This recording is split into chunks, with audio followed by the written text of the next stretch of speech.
Au sens ordinaire, le mot foule représente une réunion d'individus quelconques, quelle que soit leur nationalité, leur profession ou leur sexe, quels que soient aussi les hasards qui les rassemblent. Au point de vue psychologique, l'expression foule prend une signification tout autre. Dans certaines circonstances données, et seulement dans ces circonstances, une agglomération d'hommes possède des caractères nouveaux fort différents de ceux de chaque individu qui la compose. La personnalité consciente s'évanouit, les sentiments et les idées de toutes les unités sont orientés dans une même direction. Il se forme une âme collective, transitoire sans doute, mais présentant des caractères très nets. La collectivité devient alors ce que, faute d'une expression meilleure, j'appellerais une foule organisée, ou si l'on préfère, une foule psychologique. Elle forme un seul être et se trouve soumise à la loi de l'unité mentale des foules. Le fait que beaucoup d'individus se trouvent accidentellement côte à côte ne leur confère pas les caractères d'une foule organisée. 1000 individus réunis au hasard sur une place publique, sans aucun but déterminé, ne constituent nullement une foule psychologique. Pour en acquérir les caractères spéciaux, il faut l'influence de certains excitants dont nous aurons à déterminer la nature. L'évanouissement de la personnalité consciente et l'orientation des sentiments et des pensées dans un même sens, premier trait de la foule en voie de s'organiser, n'implique pas toujours la présence simultanée de plusieurs individus sur un seul point. Des milliers d'individus séparés peuvent, à un moment donné, sous l'influence de certaines émotions violentes, un grand événement national par exemple, acquérir les caractères d'une foule psychologique. Un hasard quelconque, les réunissant, suffira alors pour que leur conduite revête aussitôt la forme spéciale aux actes des foules. À certaines heures de l'histoire, une demi-douzaine d'hommes peuvent constituer une foule psychologique, tandis que des centaines d'individus, réunis accidentellement, pourront ne pas la constituer. D'autre part, un peuple entier, sans qu'il y ait agglomération visible, devient foule parfois, sous l'action de telle ou telle influence. Dès que la foule psychologique est formée, elle acquiert des caractères généraux provisoires, mais déterminables. À ces caractères généraux s'ajoutent des caractères particuliers, variables suivant les éléments dont la foule se compose, et qui peuvent en modifier la structure mentale. Les foules psychologiques sont donc susceptibles d'une classification. L'étude de cette classification nous montrera qu'une foule hétérogène, composée d'éléments dissemblables, présente avec les foules homogènes, composées d'éléments plus ou moins semblables, sectes, castes et classes par exemple, des caractères communs, et à côté de ces caractères communs, des particularités qui permettent de les différencier. Avant de nous occuper des diverses catégories de foules, examinons d'abord les caractères communs à toutes. Nous opérerons comme le naturaliste, commençant par déterminer les caractères généraux des individus d'une famille, puis les caractères particuliers qui différencient les genres, et enfin les espèces que renferme cette famille. L'âme des foules n'est pas facile à décrire. Son organisation variant non seulement suivant la race et la composition des collectivités, mais encore suivant la nature et le degré des excitants qu'elles subissent. La même difficulté se présente du reste pour l'étude psychologique d'un être quelconque. Dans les romans, les individus se manifestent avec un caractère constant, mais non dans la vie réelle. Seule l'uniformité des milieux crée l'uniformité apparente des caractères. J'ai montré d'ailleurs que toutes les constitutions mentales contiennent des possibilités de caractère pouvant se révéler sous l'influence d'un brusque changement de milieu. C'est ainsi que parmi les plus féroces conventionnels se trouvaient d'inoffensifs bourgeois qui, dans les circonstances ordinaires, eussent été de pacifiques notaires ou de vertueux magistrats. L'orage passé, ils reprirent leur caractère normal. Napoléon rencontra parmi eux ses plus dociles serviteurs. Ne pouvant étudier ici toutes les étapes de formation des foules, nous les envisagerons surtout dans la phase de leur complète organisation. Nous verrons ainsi ce qu'elles peuvent devenir et non ce qu'elles sont. C'est uniquement à cette phase avancée d'organisation que sur le fond invariable et dominant de la race se superposent certains caractères nouveaux et spéciaux, produisant l'orientation de tous les sentiments et pensées de la collectivité dans une direction identique.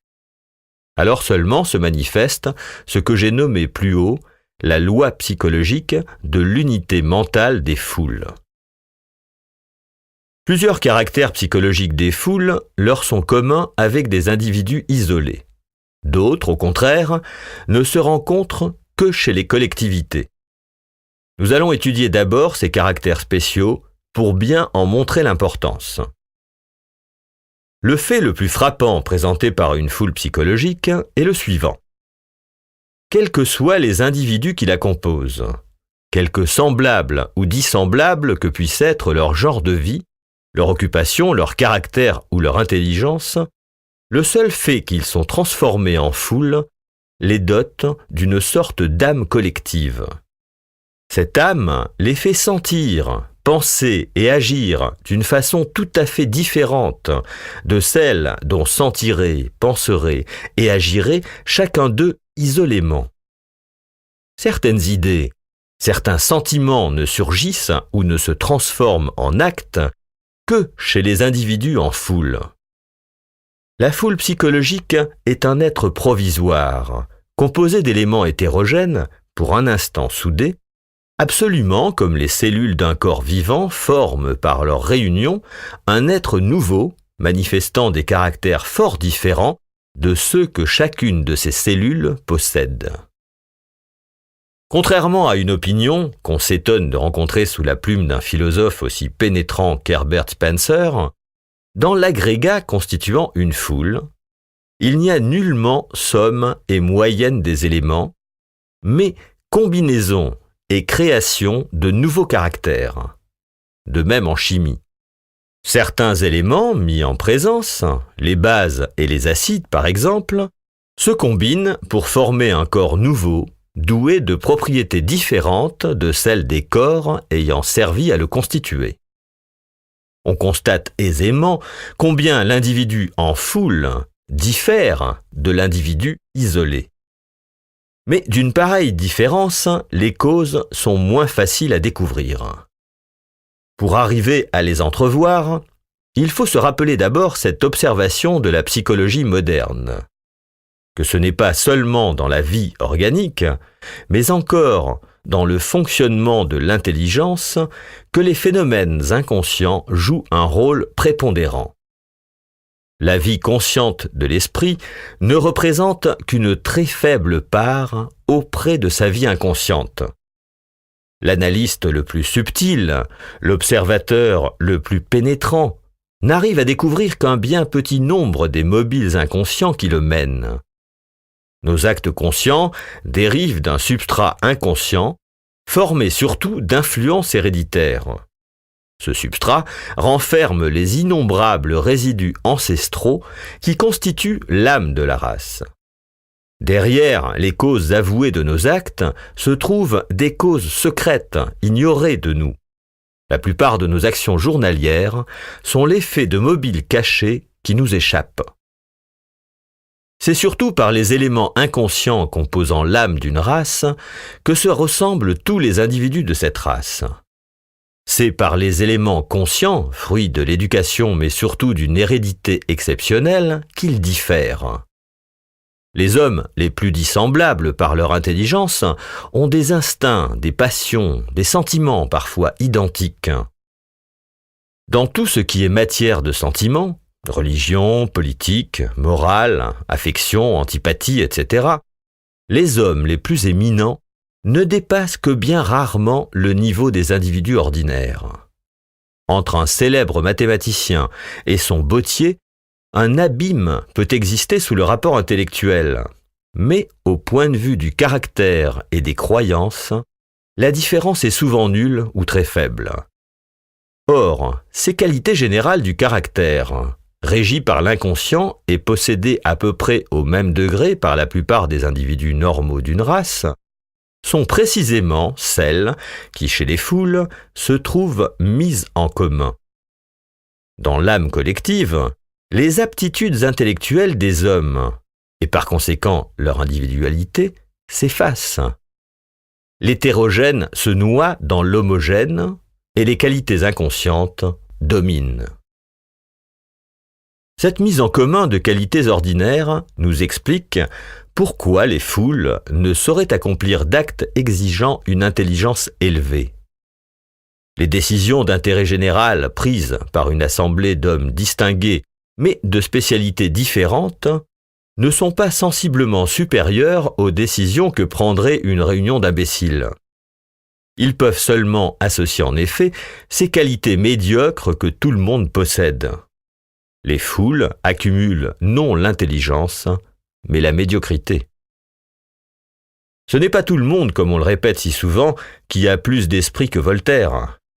Voltaire a certainement plus d'esprit que tout le monde, si tout le monde représente les foules. Mais si les individus en foule se bornaient à fusionner leurs qualités ordinaires, il y aurait simplement moyenne, et non, comme nous l'avons dit, création de caractères nouveaux. De quelle façon s'établissent ces caractères ? Recherchons-le maintenant. Diverses causes déterminent l'apparition des caractères spéciaux aux foules. La première est que l'individu en foule acquiert, par le fait seul du nombre, un sentiment de puissance invincible, lui permettant de céder à des instincts que seul il eût forcément réfrénés. Il y cédera d'autant plus volontiers que la foule étant anonyme et par conséquent irresponsable, le sentiment de la responsabilité qui retient toujours les individus disparaît entièrement.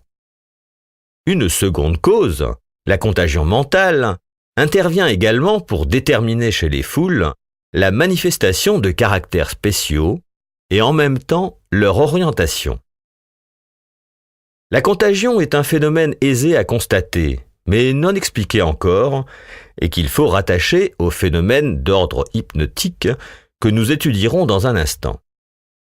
Chez une foule, tout sentiment, tout acte est contagieux à ce point que l'individu sacrifie très facilement son intérêt personnel à l'intérêt collectif. C'est là une aptitude contraire à sa nature, et dont l'homme ne devient guère capable que lorsqu'il fait partie d'une foule. Une troisième cause, et de beaucoup la plus importante, détermine dans les individus en foule des caractères spéciaux, parfois fort opposés à ceux de l'individu isolé. Je veux parler de la suggestibilité, dont la contagion mentionnée plus haut n'est d'ailleurs qu'un effet.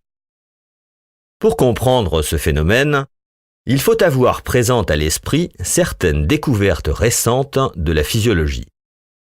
Nous savons aujourd'hui qu'un individu peut être placé dans un état tel qu'ayant perdu sa personnalité consciente, il obéisse à toutes les suggestions de l'opérateur qui la lui a fait perdre et commette les actes les plus contraires à son caractère et à ses habitudes.